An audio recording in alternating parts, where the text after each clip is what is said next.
here today with Coach Ricky Locke of the Southside Cardinals. How you doing today, Coach? I'm doing good. I'm doing good, Tony. Thank you for having me. You are welcome, Coach. Well, one of the things I'm doing these interviews is trying to hit on the coach's history, not just as a head coach, but as an assistant coach, to kind of demonstrate the way coaches move around. So, if you don't mind, and I know it'll take a while, walk us through your coaching history. Wow. Okay. I started out many years ago at Mance Park Junior High in Huntsville Independent School District. Coach Joe Clements and Randy Shelley gave me the opportunity to coach middle school football there while I was still a student at Sam Houston. And it was a great experience. And they had such a talented coaching staff that I was able to break in with. And I'm talking about Randy Shelley, Jack Armstead, Trevor Fountain, Roger Tedford, Joe Vickers, Herb Minyard, Doug Smith. It just goes on and on and on. Those guys were there, and we were really good in the '80s there, varsity level and junior high. I coached a lot of great players there, and learned a lot from those. Coach Clements was a genius. He went up, spent a couple of weeks with BYU, and came back. Went from a wing T football team to a team that threw it 50 times a game. So it was real. He was before his time. I mean, he was really just really good at formations and getting people to mismatches, and he was a genius, man. I appreciate everything he's done for me and a lot of coaches. But then I went on with coach with Ronnie Bickham at Bartlett, and I left with him to go to Rusk, and I was a offensive defensive line coach, head baseball coach, and then I went to North Shore for 3 years, was defense coordinator there. My last year there with Bert Gravitt, and then got a chance to go back to Huntsville to coach. I went back when Doug Smith took over, when Coach Clements retired. Stayed there 2 years, and then my dad, was an old coach and administrator, and he was always trying to talk me in, you're ready. And I had a plan, 10-year plan, but he passed away. So I just thought, well, maybe I am. So I got contacted by a school down south called Runge, Texas. And Mr. Harold D. King was the superintendent, and he knew my father from A&M, played football with him. And hired me there as a head coach. We had a lot of success there, coached some great kids there. And we went on to Elgin for 5 years and had success there. And then my mother got really sick, so we moved back to East Texas, where I was born in Woodville. And I was there a year, and she passed away. But we moved there because of the kids and get everybody closer to her. And then I went to Gonzales, and my wife was from Luling, between San Marcos and Martindale, Texas. And it was a good fit. I liked it, and I was there. And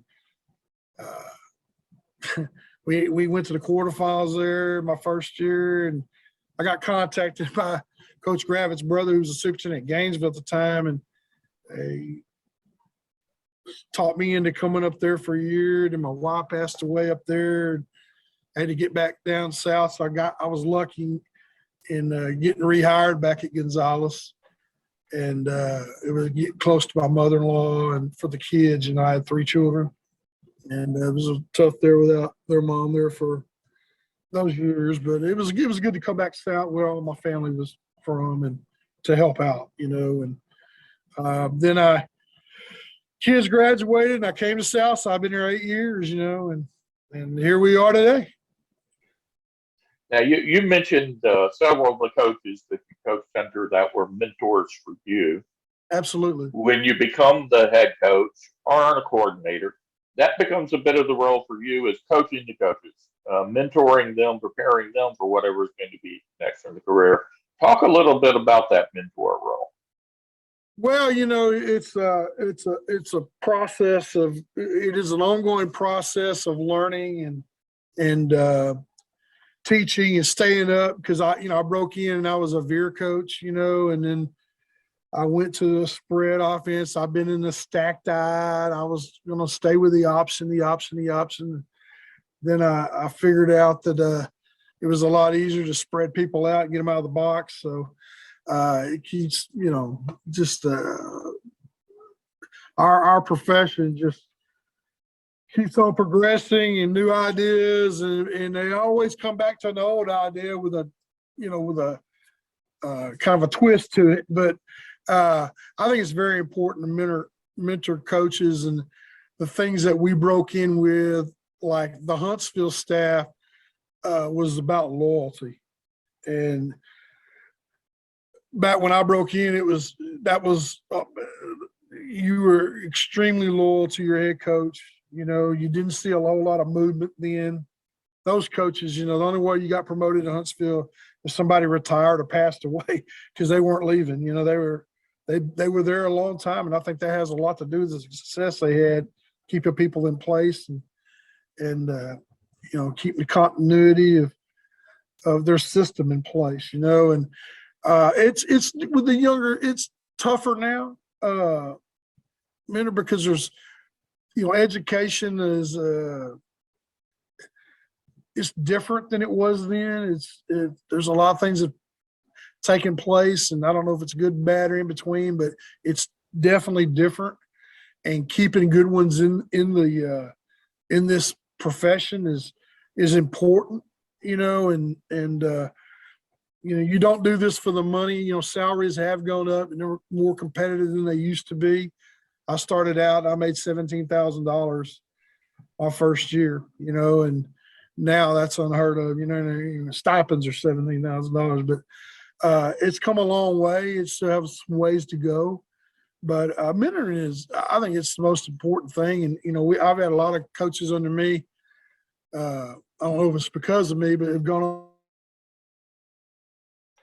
on to be head coach. Rusty Nell's one of them. Coach Nell go way back, and he had a ton of success in state titles at Mart and did a good job at Massillville. And then I got to Coach Hoffman for a year in Gainesville. He took over the Mart program. Chad Simmons, that's at Katie Taylor. He worked with me at Elgin. Oscar Muniz, Kerry Huddleston, Lance Gary, just a lot of guys that come through that have gone on to be head coaches and done an outstanding job, and with their programs. I'm proud of those guys. Robert Featherston, that's at Valley Mills right now. He was my running back coach at Elgin. Just a great coach, and I'm just proud of those guys. They went on and they're having a lot of success, and it says a lot about them. Well, now you're there at Southside, been there 8 years, made the playoffs 7 of those years, when from 1952 to 2013, they'd made the playoffs 4 years. So tell us a little bit about taking over there at Southside and creating the culture you needed to create. Wow. It's when I took this job, a lot of guys that I knew or know in the profession called me and asked me if I got, Alzheimer's or I've lost my mind, and what are you doing? You're going to run your career. But the superintendent at that time, Ricardo Vela, his brother, the school in Edinburgh is named after, the co-coach there. He came from a coaching family, and he really sold me on the idea of coming here. And at the time, we were going to build an indoor facility and do all this, and then he got, he got let go, and after my first year. But coming in here, there wasn't a lot to hang your hat on, but we had I considered a great senior class my first year here. And I was shocked that they went 1-9 the year before, because they had a lot of talent. And we went 8-3. We should have went 10-0. And I think Uvalde beat us 18-14, and who else? Oh, Martin upset us 21-17 over there, but we went 8-3 that year, and lost to a very good Flower Bluff team who was loaded that year. But our kids turned it around, and we had a good. Matthew Collier was a very good running back. He kind of helped us get established here, and had a lot of good players since. We just signed Richard Torres last year to the University of Nebraska as quarterback. Micah Young's at Wyoming playing linebacker. Caleb Camarillo's at UTPB playing slot receiver. So, and of course, Matthew went on to Black Hills State University and played running back. So we're putting out people now and getting them out and playing college ball. But it's been it hadn't been easy. We had to beat the hallways and get kids out and back out, and then we had to get them to conform to the way we were going to do things. And we run a very tough off season, and football program's pretty tough here. If you survive it, you're going to be pretty decent on Friday night if we don't get injuries, because we don't have a lot of depth. And that's what happened to us last year. We made the playoffs, but we limped in. We had like 8 season-ending injuries and lost our quarterback in week 3. This is a tough year injury-wise, but our kids rallied and showed grit and fought through adversity time. So I'm very proud of them, what we've established here. And we got to coach in the All-Star game last year in the Alamo Dome. Coach Soto, who's at Jets, and coached the other team, and we won that game. And it was a great experience, and it was proud for the Southside to get finally get coaches coaching in the All-Star game. And it's a big deal here in San Antonio. But I'm very proud of our coach staff. I got 8 of those guys have been with me since I walked in here and stayed with me. And it's been tough because we've had 6 superintendents in 8 years and 6 high school principals in 8 years. Somehow, some way, we kept our coaching staff pretty much intact. So I'm proud of that fact. That's hard to do, but I'm very proud of what we've accomplished here and how good we are. But at least we're winning games and making playoffs and being successful. And that's all you can ask for our kids. All right, so getting close to the end of the school year now, getting ready for summer activities, and then we'll roll around to the fall. What do you think your team's going to look like in the fall? Well, we're going through spring ball right now. We've had 10 practices, and we're looking. We got 8 starters back on defense, and our defense is going to be. I think it's going to be very good, comparable to the 2020 or 2020, 2018, and 2014 defenses we had. Pretty good. And we got 6 all-district players coming back on defense. Offense is, we got some guys in there that can play, but they just need game reps, and they've looked pretty good in the spring. And Gary Nondas at quarterback has looked really good. Matthew Castaneda at running back looked really good. Our offensive line's really improved. We're going to be the biggest we've ever been here. We're 290, 270, 260, and we got a little run at right tackle at 220. So, it's the biggest we've ever been. We just haven't had big linemen here. And we're excited about that, and they look pretty good this spring. We had a good off season. Good weight room has been good to us, and I look forward to it. I think we're going to be in the mix, and you don't want to. We got some good teams in this district. Legacy's good, Southwest is good. The guy at Wynn does a good job. Medina Valley and South San are coming in. Medina Valley's had a lot of history. South San's dropping from 6A to 5A. And then we picked up Laredo Nixon, which, I don't know why we got Laredo in our district, but we do. We got Laredo Nixon, Sigaloroy, and Martin. And so it's a 9-team district. It's going to be very competitive. everybody has a chance at everybody every Friday night. So, I think though if we stay healthy, and eligible, I think we're gonna be right in the mix of it. We've stayed eligible for 8 years, which they just gotta stay healthy. All right. Well, one more question before I let you go, Coach. And this is the hard one. Tell me something about Ricky Locke that most people don't know. Well, I like to say I'm not as dumb as I act, but I was in National Honor Society.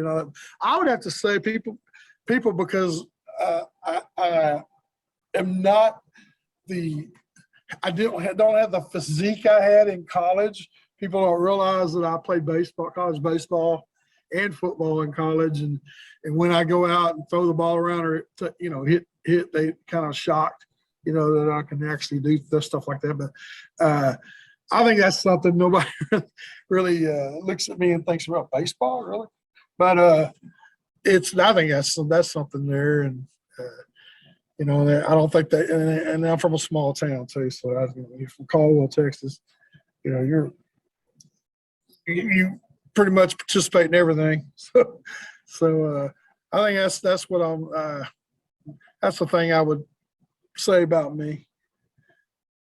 All right, Coach. Well, thanks for your time today, and best of luck in the upcoming season. Tony, I appreciate you. I appreciate everything you do for our profession and our kids, and thank you for doing what you do.